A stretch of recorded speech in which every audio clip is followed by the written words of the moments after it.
வணக்கம், என் பேர் Michael Steny. Madras high court exam clear பண்ணியிருக்கிறேன். இதுக்காக 2 இயர்ஸாக ப்ரிப்பேர் பண்ணிட்டு இருந்தேன். எக்ஸாம் ப்ரிப்பேர் பண்ணும்போது நம்ம எவ்வளோ எக்ஸாம் டைமில் நம்ம கரெக்டாக எவ்வளோ ரிவிஷன் கொடுக்குறோமோ அதுதான் நமக்கு ரொம்ப முக்கியம். அந்த இன்ஸ்டியூட்டோட அவங்க கொடுக்குற எக்ஸாம்ஸ் எல்லாம் எங்களுக்கு ரொம்ப இதாக இருந்துச்சு. அவங்க என்ன டவுட் என்ன இது தப்பு போட்டாலும் அவங்க அடுத்தது டவுட் கிளியர் செக்ஷன்லாம் வைக்கும்போது எங்களுக்கு என்னென்ன மிஸ்டேக் அடுத்த எக்ஸாமில் பண்ணக்கூடாதுங்கிறதும் சொல்லி கொடுத்தாங்க. அதுக்கு ரொம்ப தேங்க்ஸ்.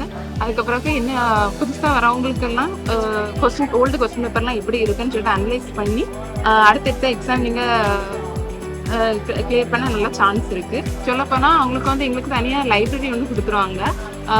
வீட்டில் நமக்கு கரெக்டாக வீட்டில் படிக்க இடம் இல்லை அந்த மாதிரி இருக்கவங்களுக்கும் அந்த லேப் எங்களுக்கு ரொம்ப ஹெல்ப்ஃபுல்லாக இருந்தது. பீஸ்ஃபுல்லாக எந்தெந்த டைம் மார்னிங் ஈவினிங் வர எந்த டிஸ்டர்பன்ஸ் இல்லாமல் படிக்கலாம், பீஸ்ஃபுல்லாக படிக்கலாம்னு நீங்கள் கண்டிப்பாக இந்த இதுக்கு வரலாம். மென்டார்ஸ் எந்த டைமும் அவைலபிளாக இருப்பாங்க. அவங்க என்ன எக்ஸாம் என்ன டவுட்டு கேட்டாலும் உடனே ரிப்ளை பண்ணுறது அந்த இதுக்கு எப்போவுமே எங்களுக்கு அவைலபிளாகவே இருந்தாங்க.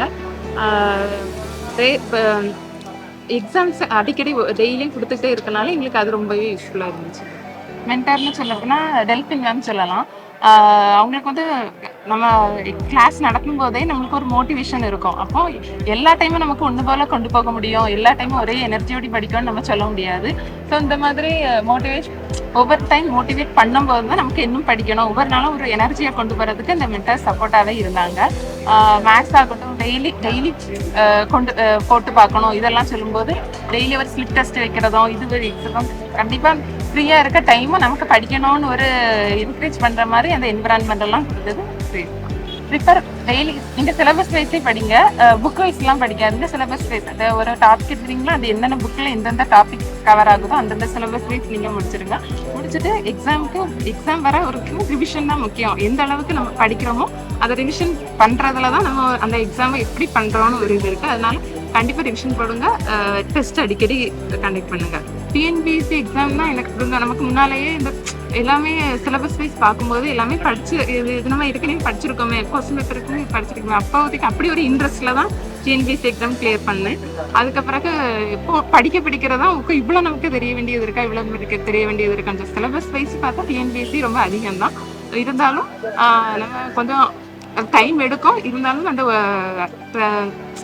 என்ன சொல்ல அந்த டிஎன்பிஎஸ்சி படிக்க வந்துட்டாலே நமக்கு கரெக்டாக அந்த 1 இயர் பண்ணி தான் ஆகணும். அதனால பொறுமையோடு படிங்க. கரெக்டாக படிச்சதை மறக்காமல் இருக்கிறதுக்கு ரிவிஷன் ரொம்ப முக்கியம். அதனால ரிவிஷனும் கொடுத்து எக்ஸாமும் கண்டிப்பாக போட்டிங்கன்னா கண்டிப்பாக கிளியர் பண்ணிக்கலாம். கஷ்டம்னா சயின்ஸ் தான் இருக்கும். என்னதான் இப்படி இருக்கு, நம்ம படிக்கிறது ஒன்றா இருக்கும், எக்ஸாமில் இது கொஸ்டின்ஸ் ஒன்றா இருக்கும்.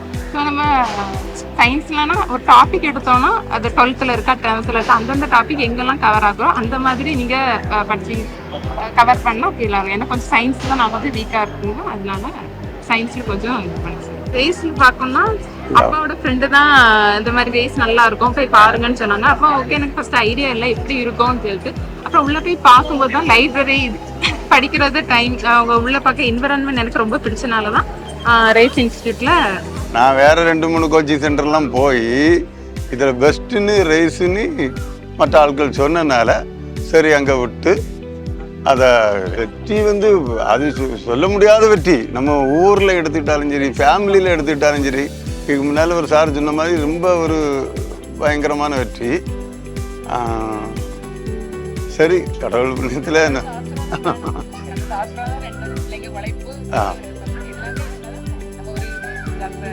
பரீட்சை எழுதும் போதெல்லாம் மெயின் அதிலேயே தான் கவனம் இருக்கணும், வேற எந்த கவனமும் இருக்கக்கூடாதுன்னு தான் சொல்லிவிடாது.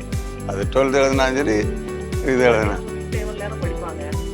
வீட்டில் காலையில் அலரம் அடித்த உடனே துடிச்சு தான் எழும்புவா ஒவ்வொரு Thanks to VERANDA race.